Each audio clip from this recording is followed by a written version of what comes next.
Hi everyone, ఇక్కడ నేను చపాతీలకు చేసుకునే సింపుల్ కర్రీ టమాటా ఇగురు చూపిస్తున్నానండి. ముందుగా ఒక కడాయి పెట్టుకున్నాను. ఆయిల్ వేసుకున్న తర్వాత తాలింపు దినుసులు వేసాను. ఆవాలు, జీలకర్ర, మినపప్పు, శనగపప్పు వేసాను. వేగిన వెంటనే ఆనియన్ వేసాను. పెద్ద ఆనియన్ కట్ చేసుకున్నానండి. కరివేపాకు వేసి అది కూడా ఫ్రై అయిన వెంటనే నేను 2 టమాటాలు కట్ చేసి పెట్టుకున్న ముక్కలు వేసేసాను. టమాటా బాగా మగ్గిన వెంటనే నేను కారము, పసుపు, ఉప్పు వేసాను. తర్వాత 1 గ్లాస్ వాటర్ వేసి బాగా మరిగించుకున్నాను.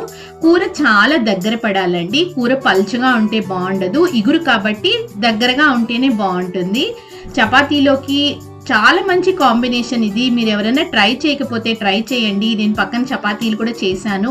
మా పిల్లలకి నైట్ డిన్నర్లోకి చేశాను. ఇది వేడివేడిగా 2 చపాతీలు, కొద్దిగా టమాటా గొజ్జు వేసుకుంటే చాలా చాలా బాగుంటుంది.